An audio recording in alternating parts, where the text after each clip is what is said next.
Assalamualaikum warahmatullahi wabarakatuh.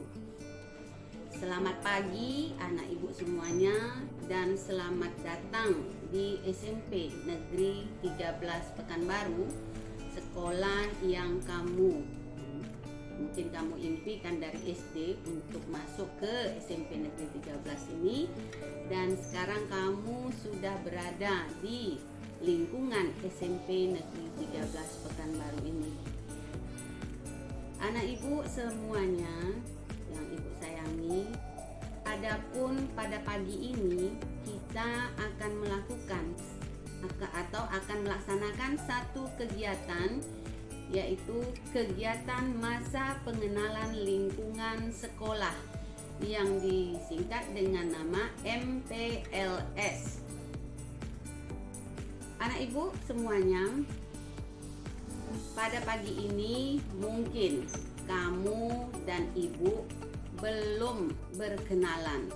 Nah, di dalam belajar harus ada saling kedekatan antara guru dan siswa. Untuk itu, pada pagi ini berkata pepatah, tak kenal maka tak sayang maka tak cinta. Oleh sebab itu, supaya kamu mengenal saya, maka terlebih dahulu ibu akan memperkenalkan diri ibu kepada anak-anak ibu semuanya. Oke, ibu mulai dari nama ibu, Fauziah Ridwan. Adapun pelajaran yang akan ibu berikan kepada kamu nantinya adalah bimbingan konseling. Namun pada pagi ini, ya anak ibu semuanya, ibu diberikan beban atau tugas untuk menyampaikan kepada kamu tentang materi MPLS ini, yaitu sarana dan prasarana. Ya, apa tadi anak ibu semuanya? Sarana dan prasarana. Oke, yang pertama kita atau ibu kenalkan dulu ya ataupun ibu artikan dulu kepada kamu apa itu sarana dan prasarana.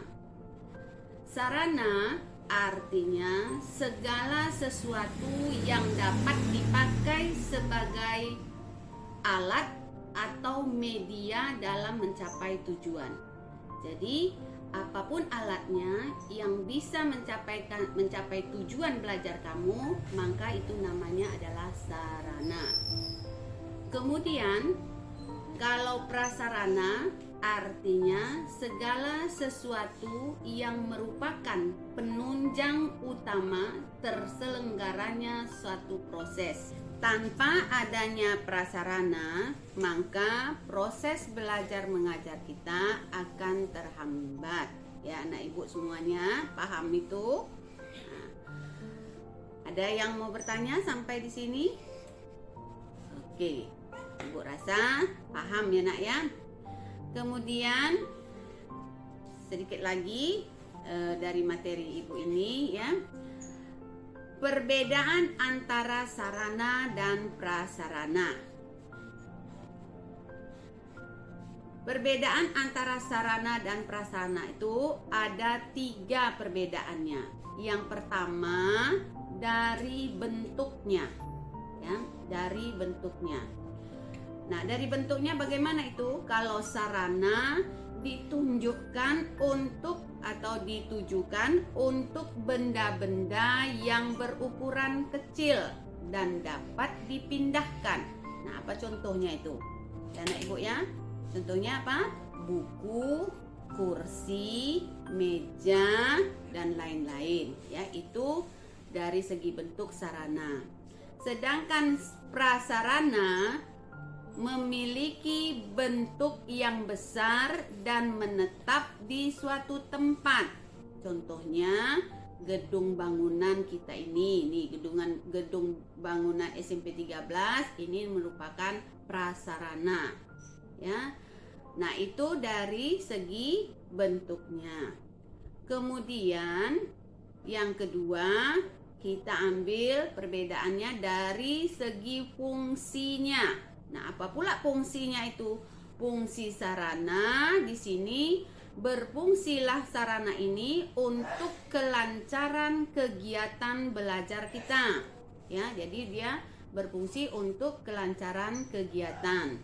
Sedangkan prasarana itu berfungsi sebagai penunjang daripada kegiatan kita. Nah, jadi sudah dua fungsinya Ibu katakan tadi. Yang pertama dari bentuk dan yang kedua dari fungsinya. Kemudian yang terakhir, yang ketiga itu dari sifatnya. Ya, dari sifatnya. Apa sifatnya? Kalau sarana itu sifatnya habis dipakai dan jika kita gunakan jumlahnya menyusut secara terus-menerus. Misalnya kamu pinjam buku di perpustakaan, ya, lama-kelamaan buku pustaka itu dipakai, ada yang dipulangkan, ada yang tidak, ada yang sobek, akhirnya jumlahnya terus-menerus menjadi menyusut. Sedangkan prasarana itu digunakan berulang kali.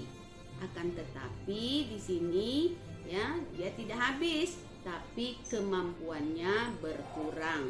Contohnya gedung kita ini tadinya dicat cantik, lama-lama menyusut pudar, kawan tuh tak nampak lagi. Ya, jadi itulah perbedaan antara sarana dan prasarana dari dari bentuknya, dari sifatnya, dan dari fungsinya. Nah, anak ibu semuanya, itulah materi untuk materi kita untuk kegiatan MPLS ini tentang sarana dan prasarana. Nah, sekarang ibu akan menjelaskan kembali lagi bagaimana atau apa-apa saja sarana atau prasarana yang ada di sekolah SMP yang kamu cintai ini, ya.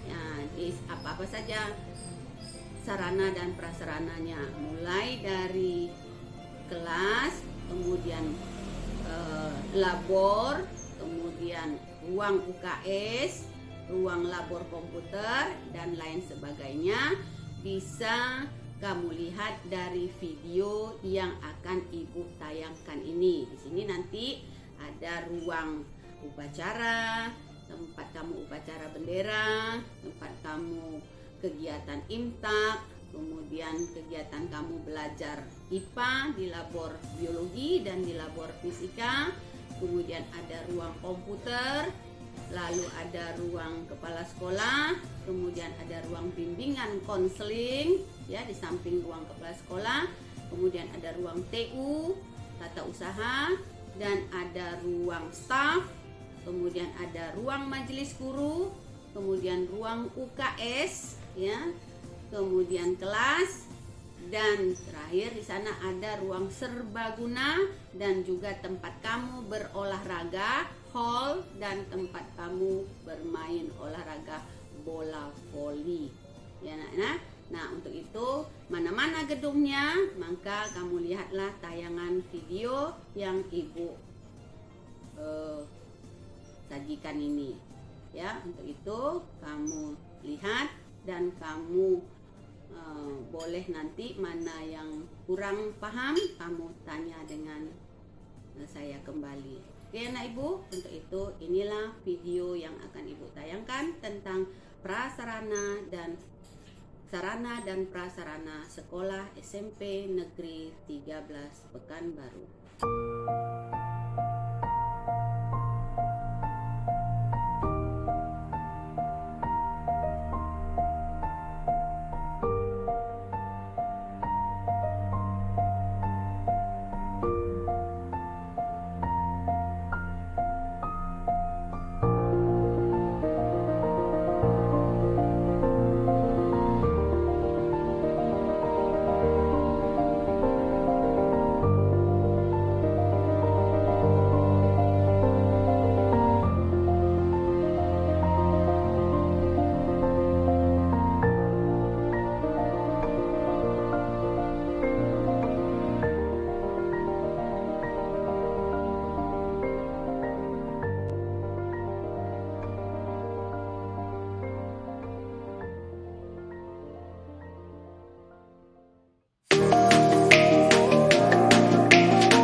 Demikianlah video yang Ibu tayangkan tadi beserta materi pelajaran tentang sarana dan prasarana bisa kamu pahami. Mudah-mudahan kamu mengerti tentang sarana dan prasarana yang ada di sekolah SMP Negeri 13 Pekanbaru ini. Jika kamu belum memahami, maka kamu bisa bertanya kepada wali kelas kamu tentang sarana dan prasarana yang ada di sekolah SMP 13 ini. Baiklah anak ibu rasa sampai di sini saja materi pelajaran kita tentang sarana dan prasarana di SMP Negeri 13 Pekanbaru. Akhir kata, Ibu ucapkan wabillahi taufik wal hidayah. Assalamualaikum warahmatullahi wabarakatuh.